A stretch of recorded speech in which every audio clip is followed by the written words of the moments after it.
Selamat pagi dan siang teman-teman semua. Hari ini kita akan melanjutkan perkuliahan dengan topik tentang agen patogen. Melanjutkan yang kemarin.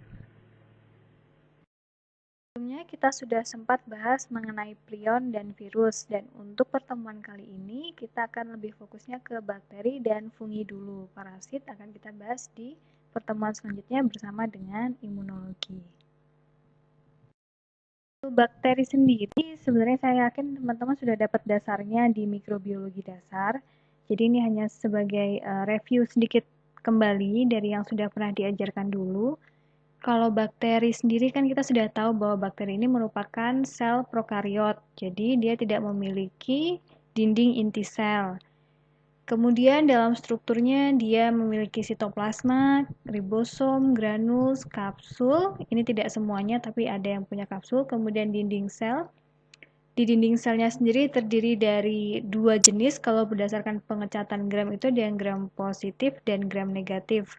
Perbedaannya itu ada di struktur dinding sel di mana gram positif itu banyak mengandung peptidoglikan sedangkan yang gram negatif itu mengandungnya lipopolisakarida. Kemudian dia juga punya membran sitoplasmik, kemudian beberapa memiliki flagela. Kemudian di dalam ini adalah kromosom yang berbentuknya melingkar seperti ini.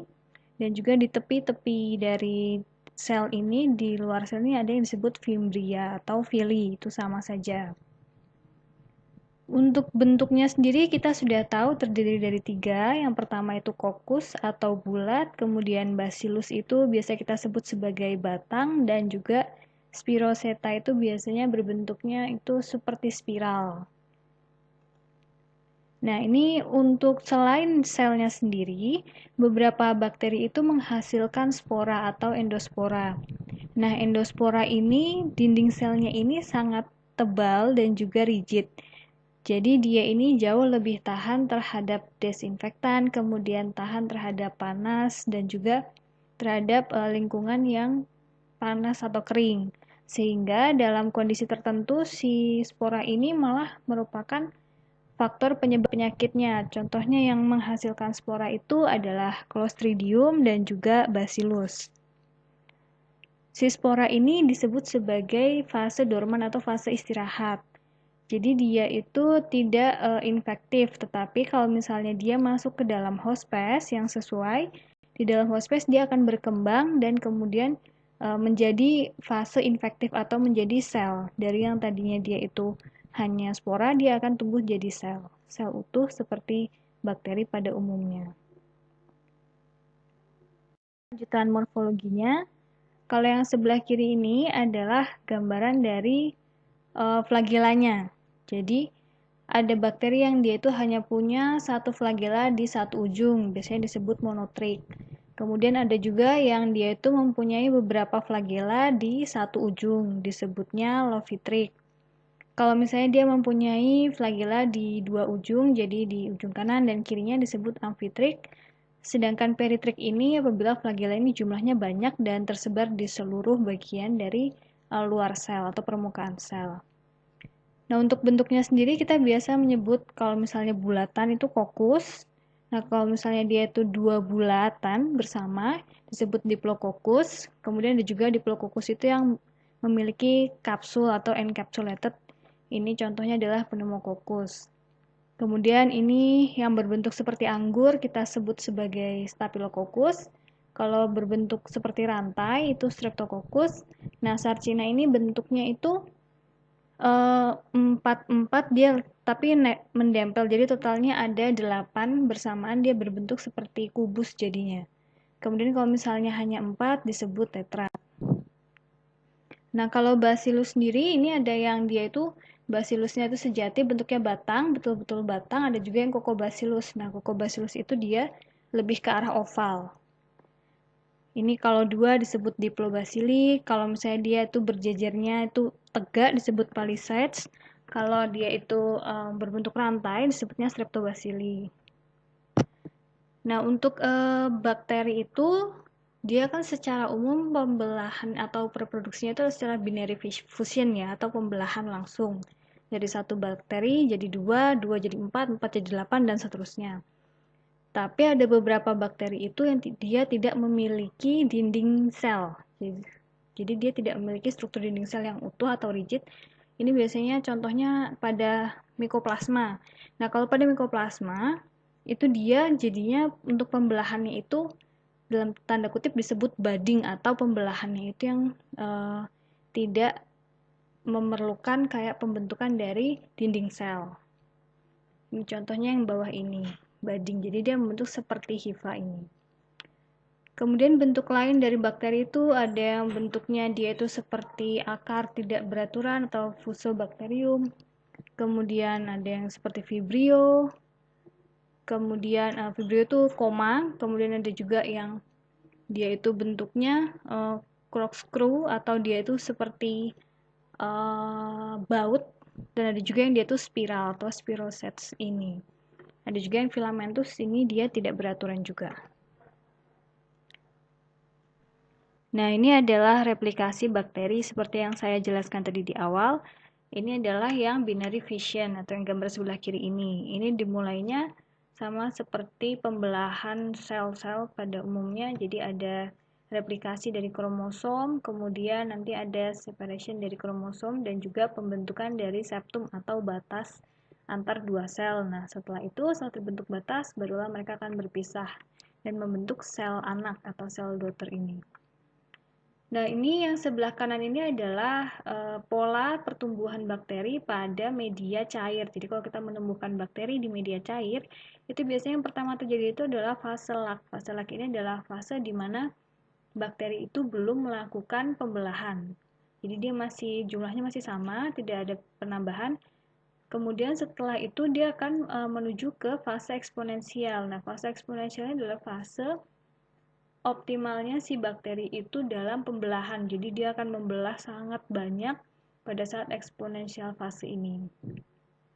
Setelah itu dia akan memasuki fase stationary. Nah, fase stationary ini biasanya terjadi pada saat nutrisi yang ada di media itu sudah mulai terbatas. Jadi dia sudah tidak bisa lagi membelah diri, karena kalau misalnya dia memperbanyak diri malah justru mengurangi asupan nutrisi yang ada. Nah, selanjutnya adalah fase decline. Nah, decline ini biasanya terjadi pada saat nutrisi yang ada di medium itu sudah habis atau sudah tidak bisa lagi memberikan nutrisi kepada si bakteri itu tadi.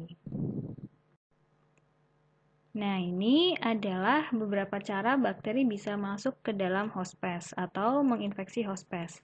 Seperti yang saya sebutkan sebelumnya, infeksi sendiri itu adalah masuknya agen infeksi ke dalam tubuh hospes hingga menyebabkan perubahan atau kerusakan di dalam tubuh hospes.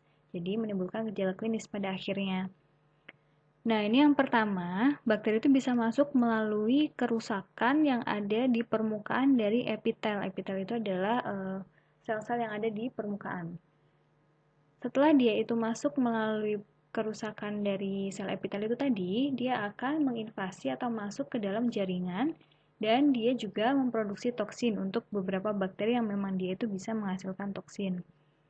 Nah, untuk bakteri yang dia menghasilkan toksin, pelepasan dari toksin ini bisa langsung menyebabkan kerusakan pada jaringan. Untuk yang dia itu tidak menyebabkan pengeluaran toksin, dia ini akan menyebabkan kerusakan melalui respon keradangan atau inflamasi yang memang dia itu normal ada di tubuh kita. Cara yang kedua, bakteri itu masuk melalui perlekatan pada sel epitel. Nah, perlekatan pada sel epitel ini terdiri dari yang pertama replikasi, yang kemudian dia itu membentuk kolonisasi. Jadi pertama dia nempel, kemudian akan bereplikasi, dan kemudian akan membentuk kolonisasi. Ini biasanya terjadi pada saat bakteri-bakteri komensal atau memang bakteri baik yang ada di permukaan itu, bisa permukaan kulit atau permukaan epitel lain yang misalnya ada di usus, seperti itu, dia itu berkurang atau hilang. Jadi normalnya tubuh kita ini di epitelnya itu sudah ada bakteri baik, dalam tanda kutip bakteri baik atau bakteri komensal.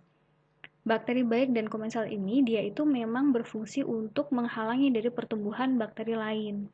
Nah, ini kalau misalnya bakteri komensal ini kemudian hilang, contohnya pada pemakaian alkohol berlebihan pada permukaan kulit, Nah, itu biasanya akan menyebabkan bakteri-bakteri yang dia itu patogen malah bisa membentuk koloni di situ. Nah, setelah dia membentuk koloni, dia akan masuk ke dalam sel epitel dan langsung menyebar ke jaringan.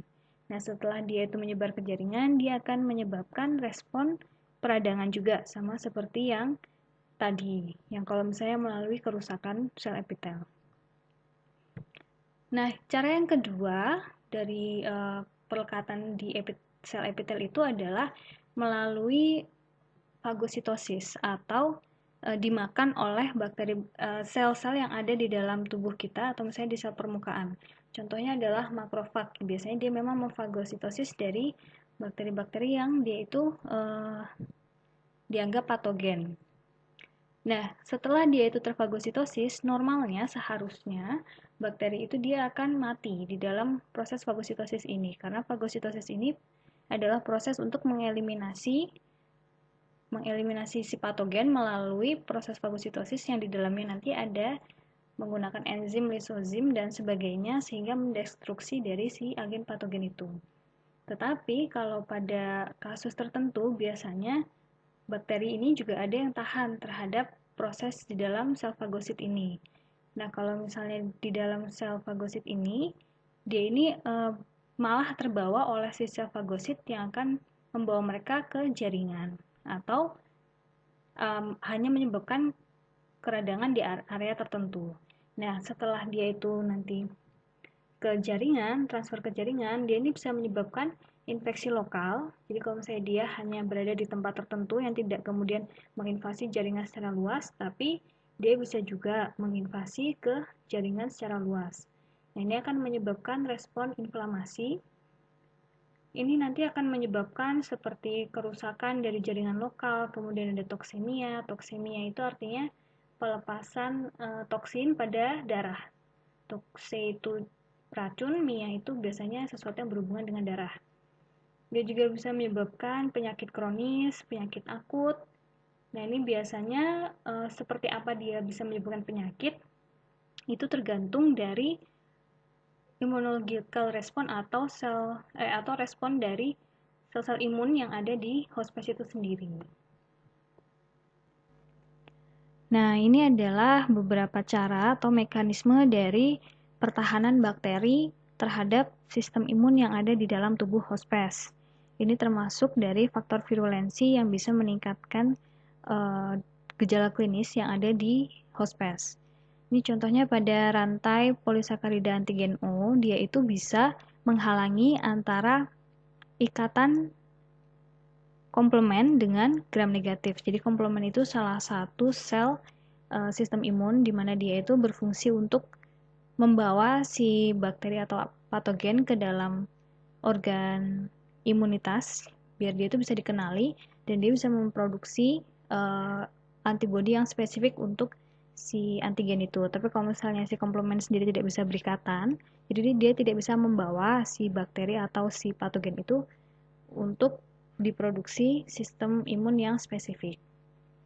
Kemudian ada produksi kapsul, juga ada produksi protein M. Ini dua-duanya itu memiliki peran sebagai antifagositik. Jadi dia tidak bisa difagosit oleh sel-sel makrofag contohnya. Kemudian ada juga produksi dari protein Fc binding. Ini pada Staphylococcus dan Streptococcus. Kalau ini si Streptococcus dan Staphylococcus itu menghasilkan protein Fc yang berikatan dengan IgG. IgG ini adalah antibodi spesifik terhadap si Staphylococcus dan Streptococcus. Biasanya si IgG ini dia akan berikatan dengan si dua bakteri atau misalnya dengan patogen tertentu dan dia akan membawa ke fagosit, ke si sel fagosit biar dimakan, biar dihancurkan di sel fagosit. Tapi karena si IgG ini di bagian Fc-nya itu, di protein Fc-nya itu justru diikat sama si Staphylococcus dan Streptococcus yang seharusnya bisa berikatan dengan fagosit, jadi dia tidak bisa berikatan dengan reseptor yang ada di fagositnya. Kemudian ada juga yang memproduksi leukotoksin, ini contohnya pada Mannheimia hemolytica dan juga Actinobacillus. Ini si leukotoksin ini bisa menyebabkan sitolisis atau kehancuran pada sel fagosit. Kemudian ada juga proses melalui penghalangan dari proses fagosom, lisosom yang ada di dalam sel makrofag. Jadi dia tidak bisa dihancurkan di dalam sel makrofag. Kemudian ada juga bakteri dia itu yang bisa melepaskan diri atau melarikan diri dari fagosom. Ini contohnya pada Listeria monocytogenes dan Rickettsia. Nah, ada juga bakteri itu yang dia itu resisten atau tahan terhadap kerusakan oksidatif. Ini contohnya pada Salmonella. Ada juga yang bakteri itu yang bisa membuat dirinya itu mirip dengan host. Jadi dengan si host pest-nya. Jadi dia ini bisa menyebabkan si sistem imun yang seharusnya mengenali dia itu jadi tidak kenal karena dikiranya itu adalah dari sel normal yang ada di host pest. Kemudian ada juga variasi antigenik di permukaan dari antigen. Ini contohnya pada Mycoplasma dan juga Borrelia. Nah, ini bisa semacam tadi, yang tadi dia bisa menghalangi kayak pengenalan dari sistem imun terhadap si bakteri ini karena adanya kayak sebagian dari permukaannya itu seperti ada mirip dengan sel host pest, jadi dikiranya dia bukan bakteri. Kemudian ada juga bakteri dia itu yang menghasilkan koagulase. Ini contohnya pada Staphylococcus aureus. Nah, si koagulase ini bisa mengkonversikan fibrinogen menjadi fibrin, di mana karena adanya konversi ini, jadi dia bisa mengisolasi suatu daerah dari sel-sel imun yang ada. Jadi dia bisa menghalangi sel-sel imun untuk masuk menghancurkan si Staphylococcus aureus ini. Nah, ini adalah toksin atau racun yang bisa dihasilkan oleh bakteri. Dia ini terdiri dari eksotoksin dan juga endotoksin. Pada eksotoksin, ini biasanya memang dihasilkan dari si dalam sel bakteri sendiri. Ini ada bakteri gram negatif dan juga positif yang menghasilkan si eksotoksin ini. Eksotoksin ini bentuknya itu adalah molekul protein dan dia ini labil terhadap panas. Eksotoksin ini dia bersifat poten atau memiliki daya rusak yang tinggi, tapi dia spesifik aktivitasnya. Jadi biasanya dia hanya menyerang sel tertentu yang memang menjadi target dari si eksotoksin ini. Kalau endotoksin, dia ini sebenarnya adalah bagian dari dinding sel gram negatif yang lisis atau yang rusak. Jadi, kalau misalnya sel gram negatif itu mati, nah si dinding selnya ini akan melepaskan lipopolisakaridanya. Nah, lipopolisakaridanya inilah yang berperan sebagai toksin di dalam tubuh host pest. Dia ini lebih stabil terhadap panas, tapi dia sendiri ini tidak sepoten yang eksotoksin.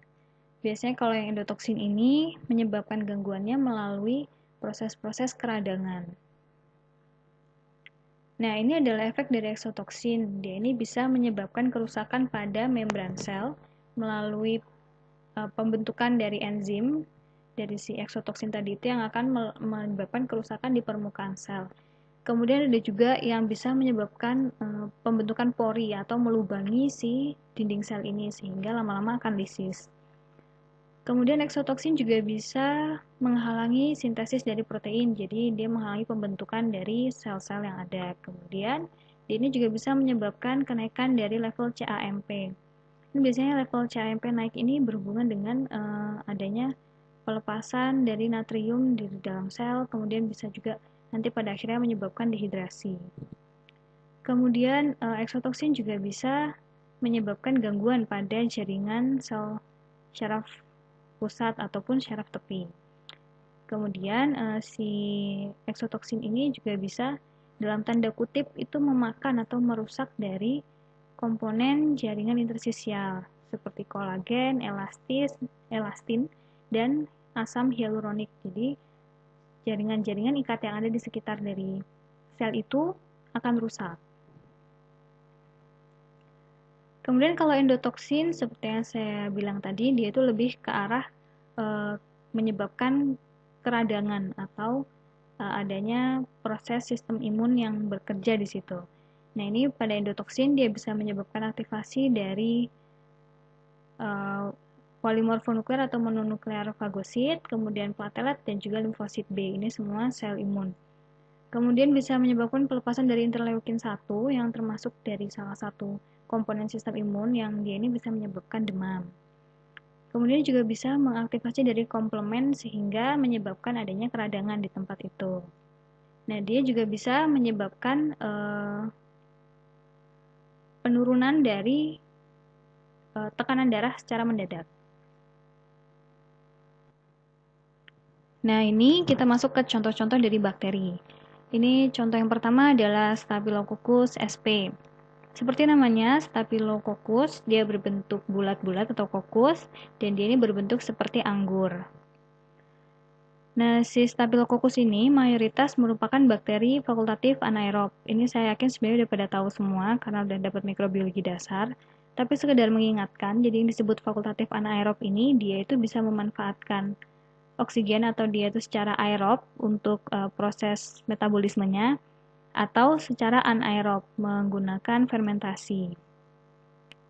Dia tidak membentuk spora dan dia itu banyak ditemukan di lingkungan. Oh ya, sekedar mengingatkan, jadi mayoritas patogen yang ada di hewan ataupun manusia itu adalah bakteri. Bakteri itu paling banyak sebagai patogen yang ada di hewan dan manusia. Yang penting dari si Staphylococcus ini adalah Staphylococcus aureus, Staphylococcus pseudo intermedius, dan juga Staphylococcus hicus.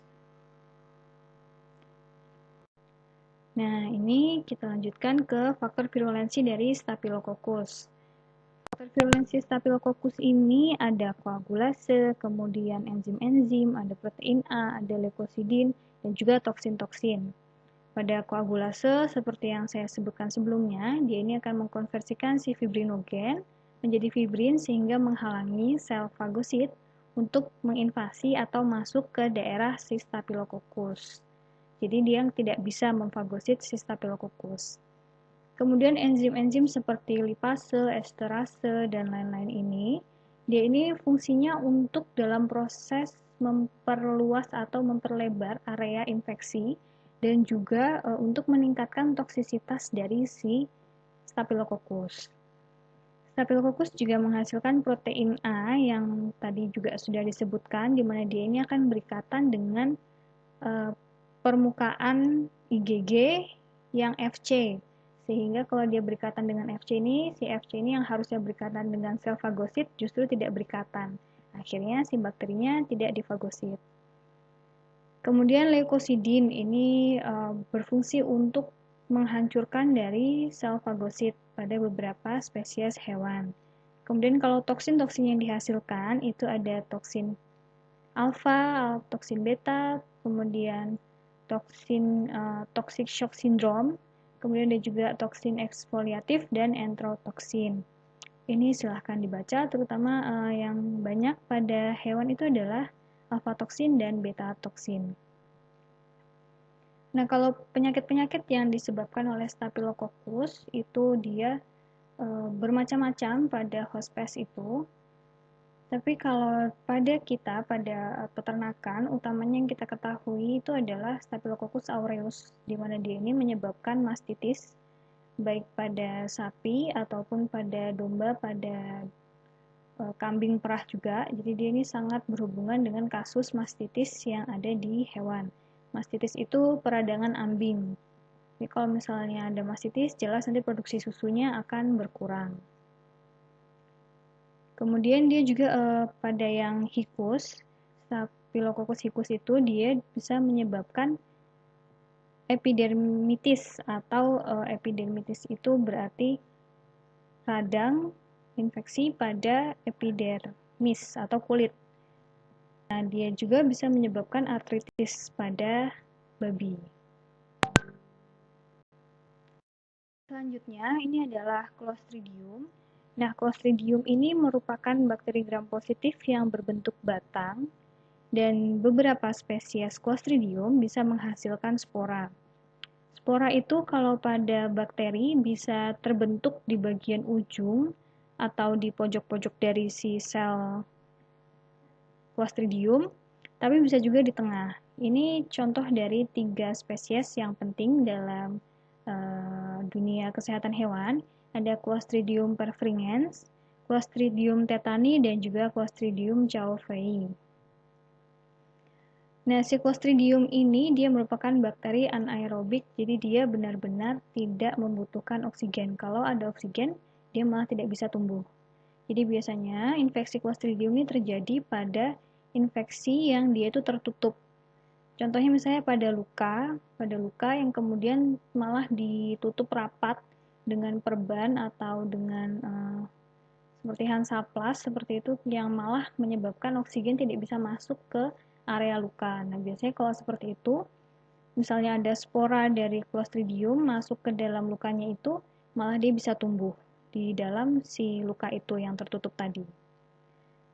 Nah, yang penting dari Clostridium ini, dia ini menghasilkan toksin. Nah, toksinnya sendiri ini berperannya itu berbeda atau spesifik sekali terhadap area tertentu. Contohnya pada area sel syaraf, dia ini disebut neurotoksik. Kemudian pada yang menyebabkan kerusakan sel, itu histotoksik. Dan juga entropatogenik dan enterotoksemia. Itu kalau entropatogenik itu daerah saluran pencernaan, dan enterotoksemia ini yang dia itu general. Jadi racunnya ini bisa masuk ke dalam darah. Nah, ini adalah Clostridial neurotoxic atau Clostridium yang menghasilkan toksin spesifik ke sistem syaraf. Ini ada Clostridium tetani yang menyebabkan tetanus dan juga Clostridium botulinum yang disebutnya sebagai botulism. Kalau pada tetanus itu dia menyebabkan kelumpuhan. Nah, kalau lumpuh itu ini contohnya pada kuda yang banyak terserang tetanus itu pada kuda. Nah, ini contoh salah satu yang sering ditemukan pada kuda itu adalah lockjaw atau adanya kekakuan pada rahang. Jadi rahangnya tidak bisa dibuka. Nah, ini contoh lainnya, gejala lainnya itu juga yang telinga dia kaku, pokoknya semua kaku, kemudian alat geraknya juga kaku, jadi dia tidak bisa bergerak, udah aja tidur gitu kakinya kaku, kemudian juga ekornya kaku, dan yang paling parah itu kalau misalnya yang di pernafasan, di mana dia bisa menyebabkan kelumpuhan si otot nafas, jadi dia nggak bisa nafas. Pada kasus ini harus segera dikasih anti tetanus, ini banyak kok. Di manusia juga biasanya ada. Kemudian yang botulinum, racun-racun botulinum itu terdiri dari tipe A sampai tipe H. Nah, yang kalau di ternak itu utamanya tipe C dan juga tipe D. Dia ini source-nya atau asalnya itu bisa dari invertebrata, kemudian maggots, kemudian karkas dari ternak-ternak unggas gitu. Kemudian dia juga bisa dari liternya, kemudian dari adanya kontaminasi di pakannya. Jadi biasanya kontaminasi-kontaminasi itulah yang akan membawa si racun yang dihasilkan oleh Clostridium itu ke dalam si hewan. Lanjut ke histotoxic Clostridial. Kalau histotoxic ini dia menyebabkan kematian sel. Yang bisa menghasilkan histotoxic itu contohnya ada Clostridium chauffei, Clostridium septicum, Clostridium novi, Clostridium perfringens yang tipe A, kemudian Sordeli, novi, dan Hemolyticum. Novinya ada tipe A dan tipe B di sini. Nah, ini si toksin ini dia bisa menyebabkan kematian sel seperti yang saya sebutkan, kematian sel. Ini contohnya yang digambar kanan ini, dia ini disebut black leg. Nah, black leg ini kalau dibuka kulitnya ini akan terlihat bahwa dalamnya ini dagingnya ini sudah hitam. Jadi otot-otot yang ada di sini sudah mati semua. Dia biasanya sudah berbentuk hitam, berwarna hitam, gelap, dan sudah tidak bisa hidup lagi. Ini juga salah satu contoh dari botulinum, racun botulinum itu adalah ekor, biasanya daerah ekor ini, dia itu akan naik seperti ini. Ini adalah salah satu contohnya juga. Dan juga ada Clostridial enterotoksin.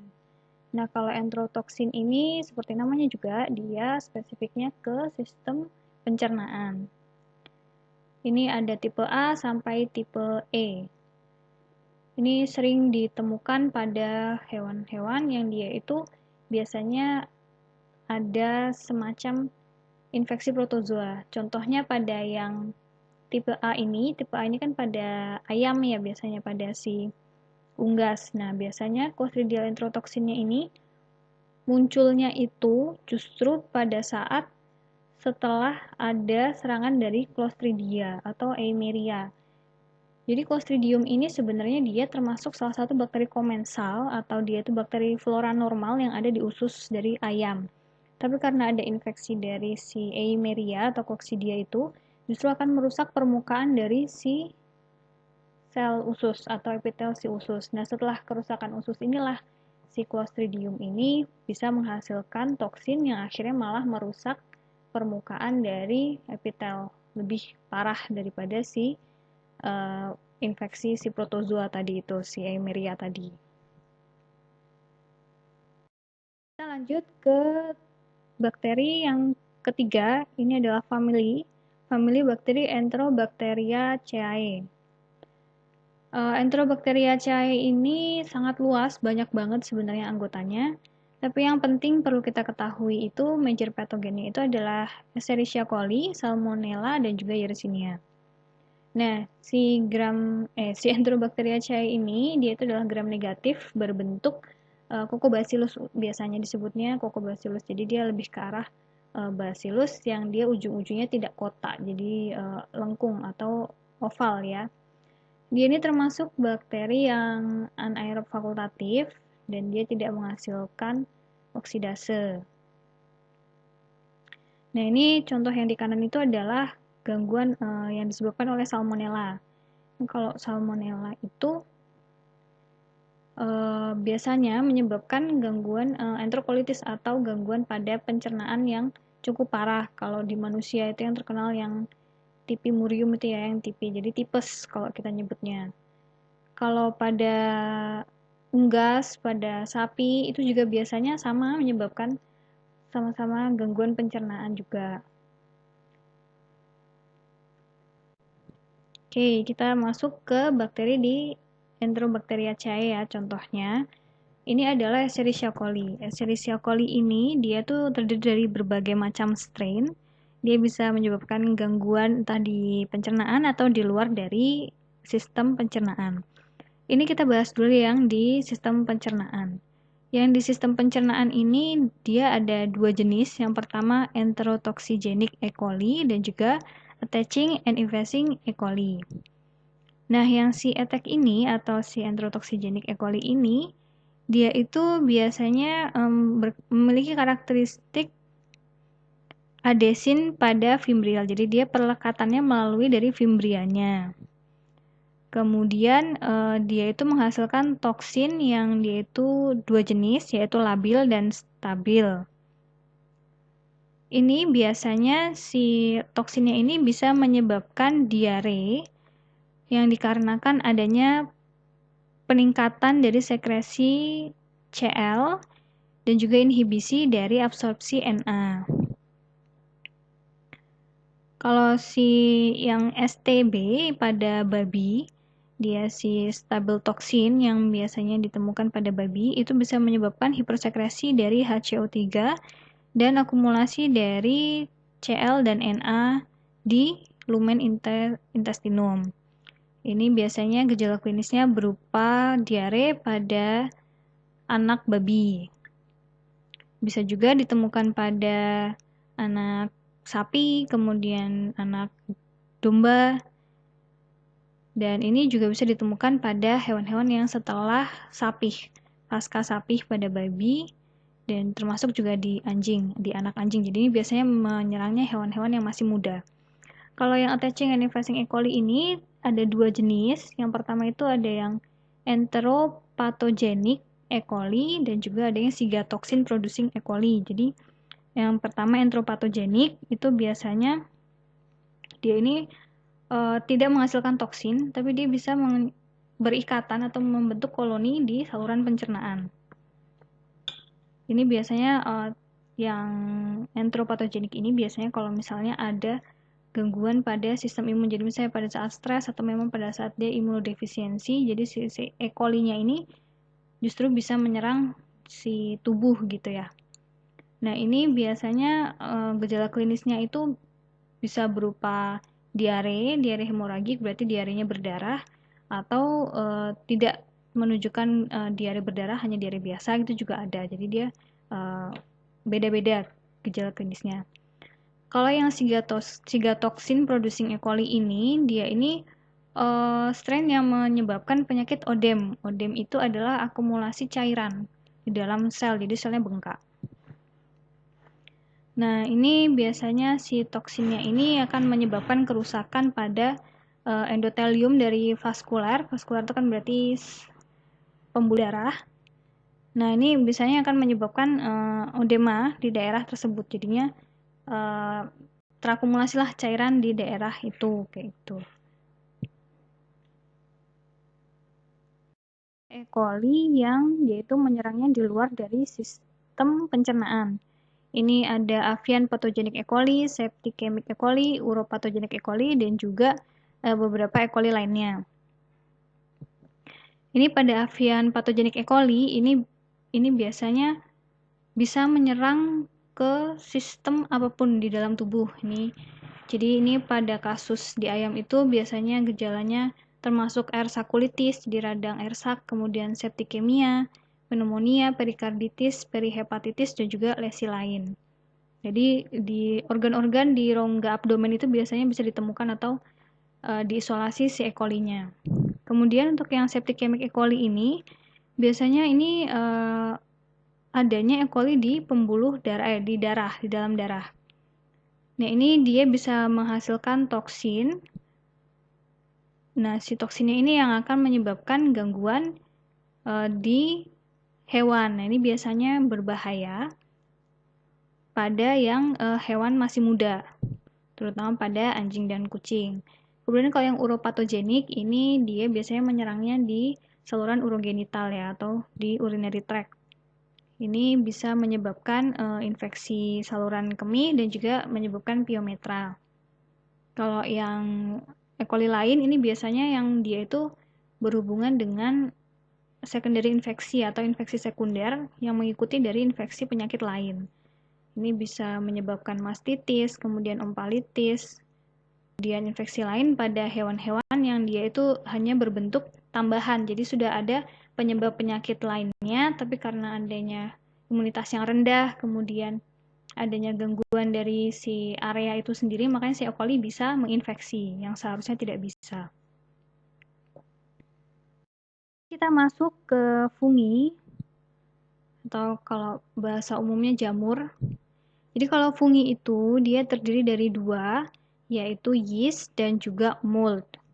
Nah, yeast itu adalah fungi yang hanya terdiri dari satu sel. Sedangkan mold itu terdiri dari banyak sel. Jadi kalau mold itu kalau bahasa Indonesianya biasa disebut kapang, kalau yeast itu khamir. Nah, fungi ini dia memiliki siklus reproduksi seksual dan juga aseksual.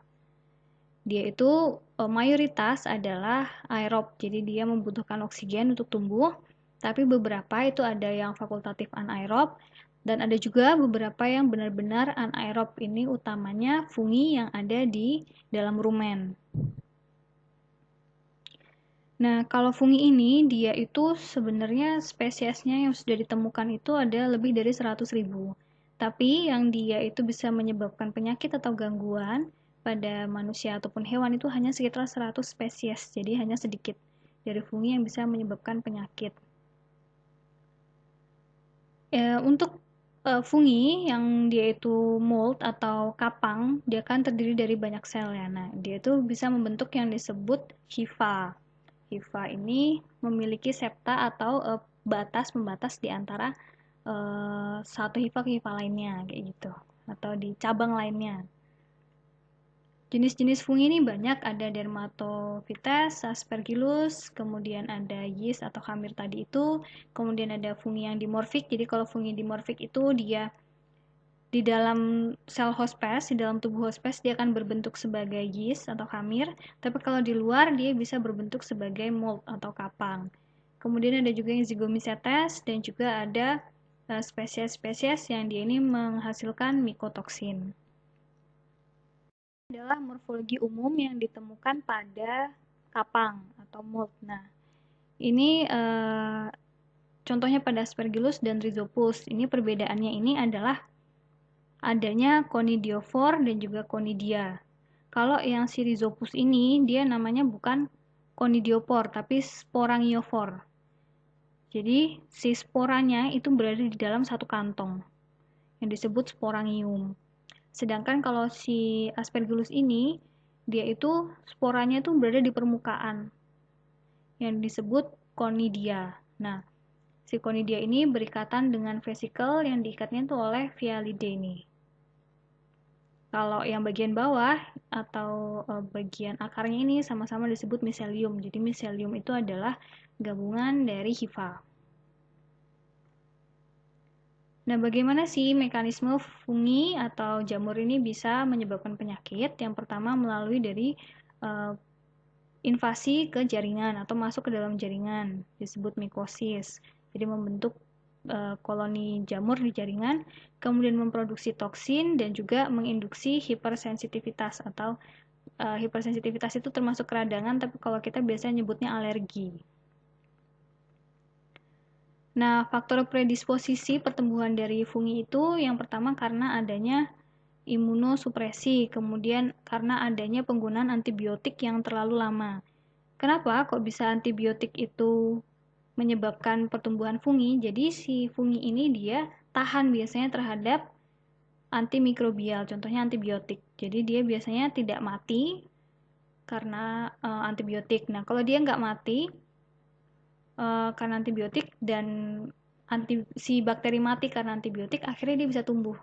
Jadi biasanya dia pada saat posisi bakteri-bakteri itu pada mati semua karena antibiotik, baru dia bisa tumbuh. Kemudian karena ada defek imunologi, kemudian karena ada immaturity atau dia belum dewasa, masih muda gitu ya. Kemudian atau malah sudah terlalu tua dan malnutrisi, kemudian adanya exposure terhadap fungi, spora yang terlalu banyak.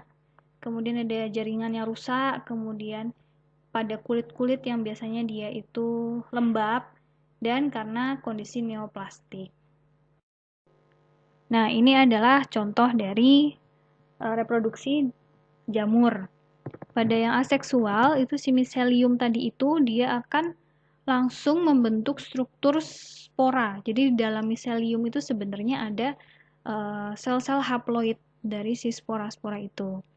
Kemudian nanti si spora ini akan jadi germination kalau dia bertemu di area yang sesuai atau di tempat yang sesuai, dia berlekatan di tempat yang cocok untuk dia tumbuh, dia akan tumbuh melalui proses namanya germination tadi itu. Nah, kalau sudah germination, biasanya dia akan membentuk miselium.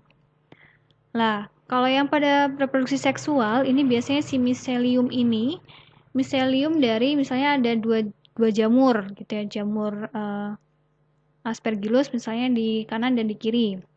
Nah, si miselium itu yang di bawah itu, di akarnya itu biasanya dia akan menyebarkan juga yang namanya feromon. Jadi dia akan menarik dari miselium lain. Nah, miselium lain tadi itu lama-lama tuh akan kayak menumbuhkan dirinya, jadi tambah panjang, dan mereka lama-lama akan berlekatan. Nah, kalau sudah berlekatan, mereka akan melakukan proses yang namanya plasmogami. Jadi kalau sudah plasmogami ini, nanti dia akan masuk ke fase heterokaryotik, di mana dia akan membentuk karyogami dan membentuk zigot. Jadi dia akan bentuk yang namanya zigot ini, dia bentuknya diploid 2N. Jadi gabungan antara sel haploid dari dua miselium, disebut zigot. Nah, nanti si zigot ini akan dimeiosis atau dilepaskan dari si miselium ini. Bentuknya juga dalam bentuk spora.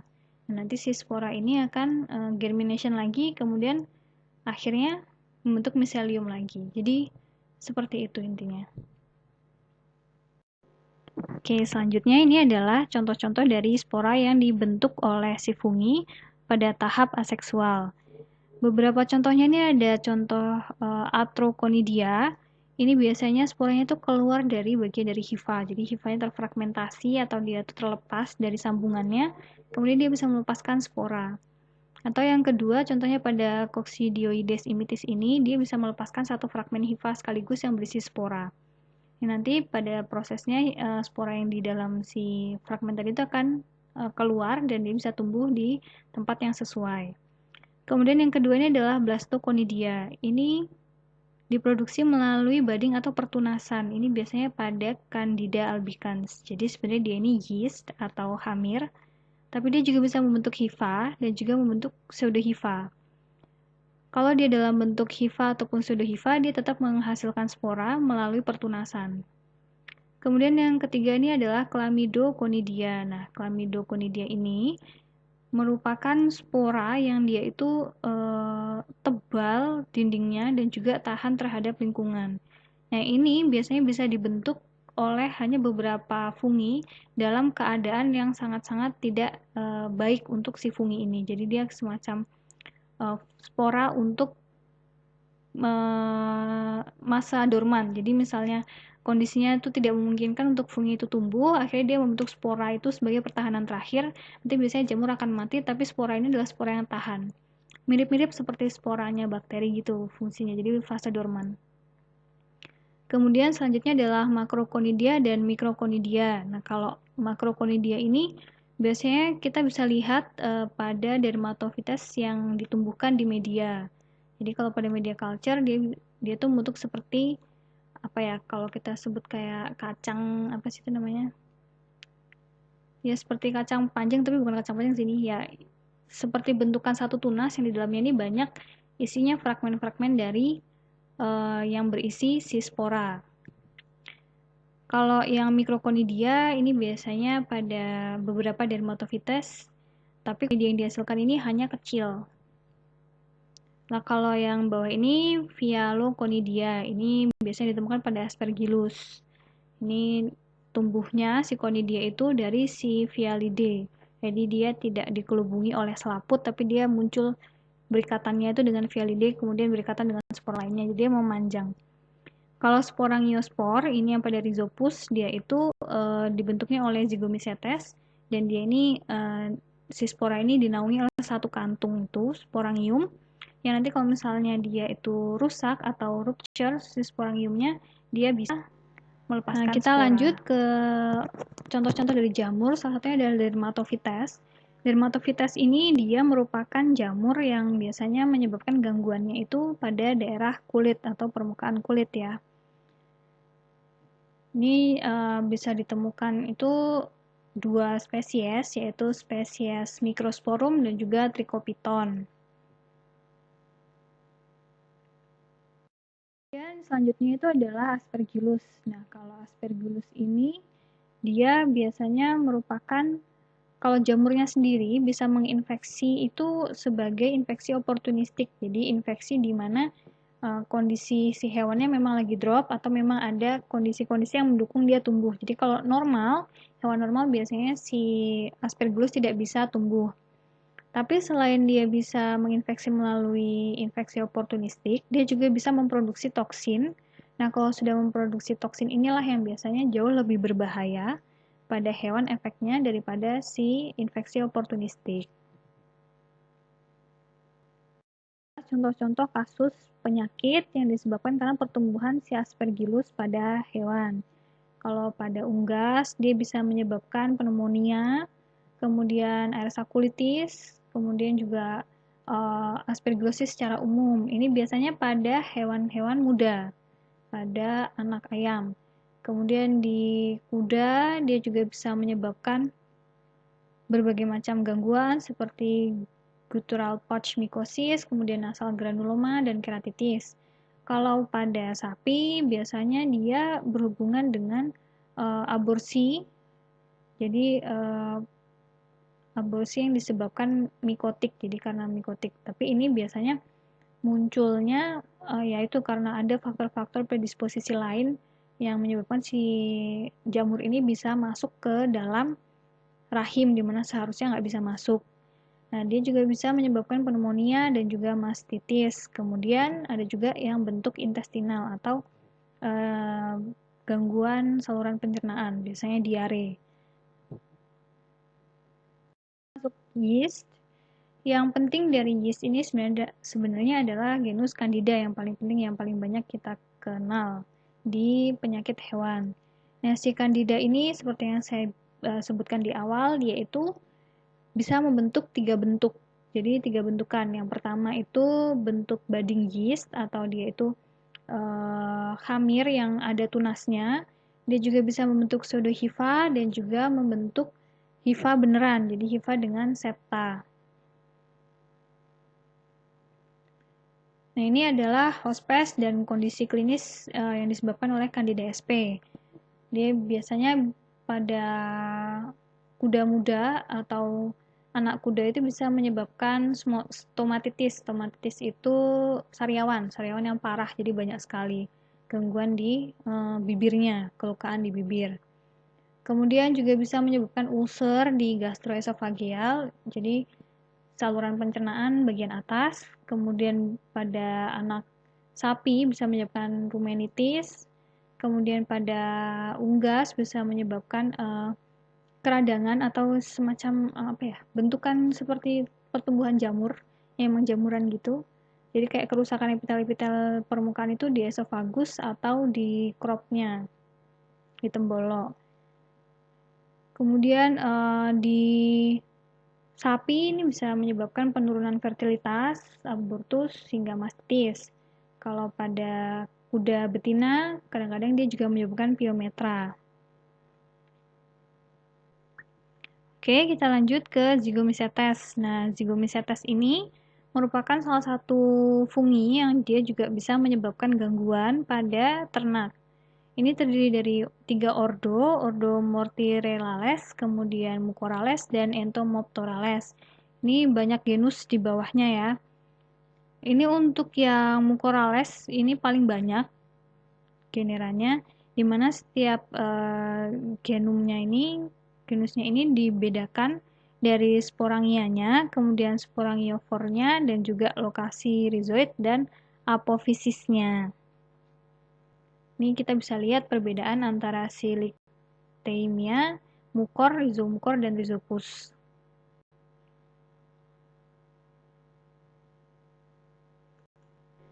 Nah, ini adalah penyakit yang bisa disebabkan oleh Zygomycetes. Dia dibagi dua. Yang pertama yaitu mucormycosis. Ini biasanya dikarenakan dari subfilum Mucormycotina.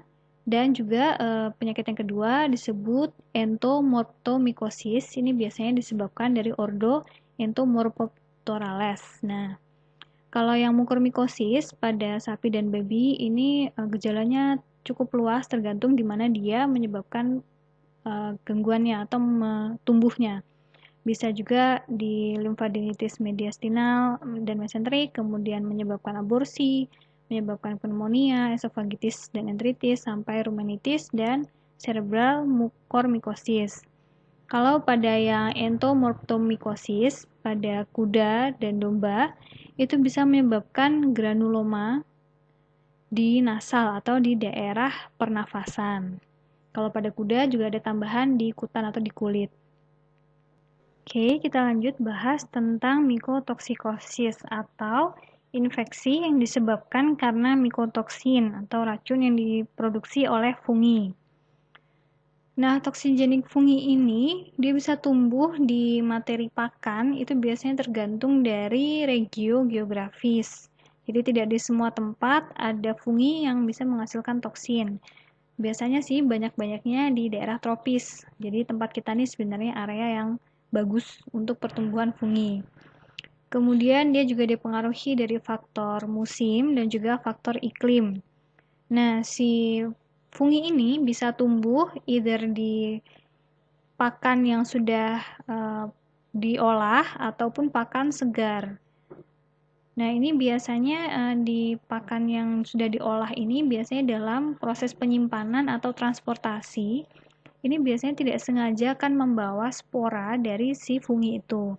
Ini sama seperti pada tanaman juga bisa saja si tanaman ini tidak sengaja atau memang dia ditumbuhi jamur pada saat dia itu dipanen, dan akhirnya tumbuhlah si toksin itu pada saat penyimpanan.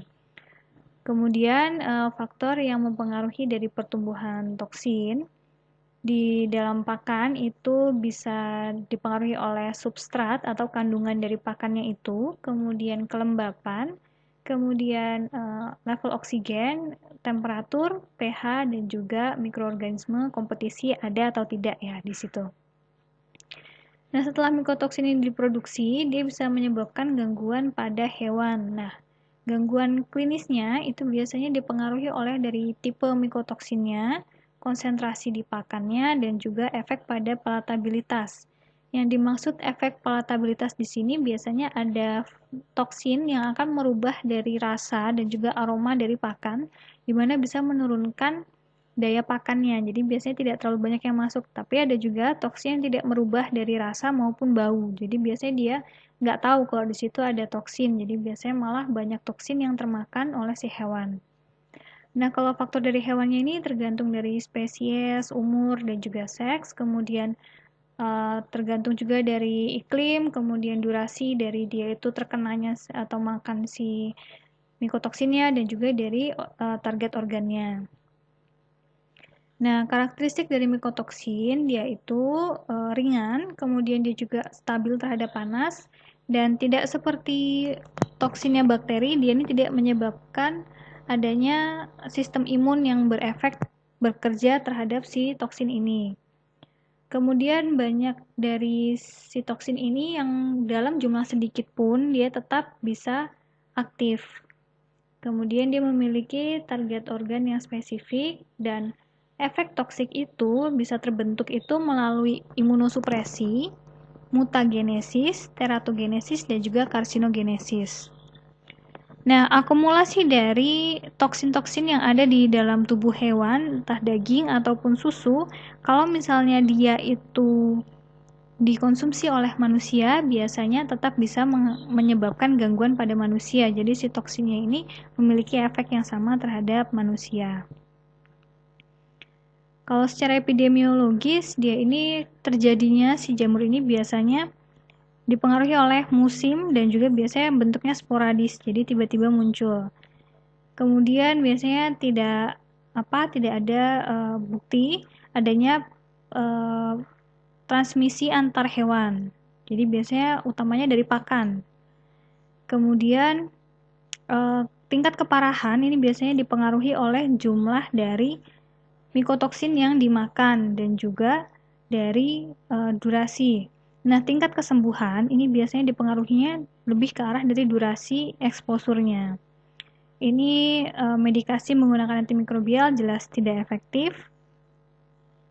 Dan biasanya untuk memastikan kalau ini karena mikotoksin, ini dibutuhkan dari jumlah mikotoksin yang cukup banyak di feed atau di pakan atau pada jaringan di hewan. Jadi untuk kita bisa membuktikan bahwa ini benar-benar dari toksin itu kita harus bisa mengambil di pakan atau di hewan yang terinfeksi yang mengandung toksin itu dalam jumlah yang banyak. Jadi kalau jumlah sedikit biasanya kita susah untuk mengidentifikasi.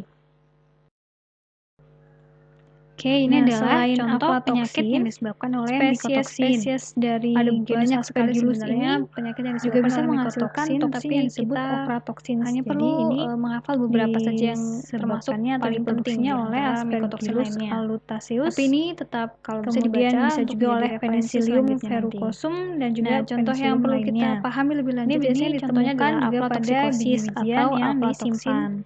B1, B2, G1, G2 atau menginfeksi babi dan juga Aspergillus flavus dan Aspergillus parasiticus. Ini biasanya menyebabkan gangguan degeneratif pada ginjal di dalam gudang. Ini kalau ini bisa menginfeksi babi, kemudian babi bisa menyebabkan polidipsia atau poliuria atau anjing. Dan ini penyebarannya tidak bisa teratur, jadi seluruh polidipsia dan poliuria ini intinya seluruh negara ini ditemukan proses urinasi. Ini biasanya bisa kalau pada keracunan pada unggas ini dia bisa menyebabkan hepatotoxicity, kegagalan pada produksi telur. Nah, ini kemudian ada juga penyakit ostrogenis dan juga patulin toksikosis. Kalau osteogenesis itu disebabkan oleh zearalenone. Ini biasanya diproduksi oleh Fusarium graminearum dan juga Fusarium lain. Ini biasanya ditemukan juga pada biji-bijian, kemudian pelet yang disimpan di gudang. Ini yang bisa diserang itu biasanya babi, sapi, dan kadang-kadang juga domba. Kemudian untuk penyakit yang patulin toksikosis, ini disebabkan oleh toksin patulin yang diproduksi oleh Penicillium expansum dan juga spesies Aspergillus juga. Ini biasanya pada buah-buahan, jadi ditemukannya pada buah-buahan yang dia itu sudah membusuk atau sudah tua sekali. Nah, ini bisa menyerang sapi, domba, ataupun babi yang dia itu memang memakan si buah-buah ini yang secara tidak sengaja memakan buah ini atau memang sengaja dikasih. Nah, ini juga ada penyakit-penyakit lain karena mikotoksin, ini silahkan dibaca dan dicermati juga. Tapi ini tidak perlu dihafal sih kalau menurut saya, karena banyak-banyaknya ini yang tidak ada di Indonesia. Jadi misalnya itu kayak Aspergillus clavatus industremors itu tidak ditemukan di Indonesia. Tapi ini T2, ini biasanya juga ditemukan di Indonesia. Kadang-kadang ada nih kasus toksin T2, ini termasuk cukup terkenal. Ini biasanya disebabkan oleh Fusarium sporothicoides atau Fusarium poae dan Fusarium lainnya. Ini biasanya pada biji-bijian, pada gandum biasanya utamanya ditemukannya. Nah, ini bisa menyebabkan cytotoxicity, imunosupresi, yang kalau pada babi ini bisa menyebabkan tidak mau makan, kemudian pada sapi bisa menyebabkan rumenitis. Tapi ini di unggas juga bisa ditemukan. Nah, ini biasanya kalau di Indonesia yang biasa ditemukan tuh dalam infeksinya ke unggas. Jadi biasanya akan ada terbentuk lesi di daerah paruh yang biasanya menyebabkan penurunan nafsu makan. Nah, sekian kuliah kita hari ini. Semoga bermanfaat. Mohon maaf ini cukup panjang. Kalau ada pertanyaan silahkan di kolom diskusi. Semoga semuanya tetap sehat. Terima kasih. Wassalamualaikum warahmatullahi wabarakatuh.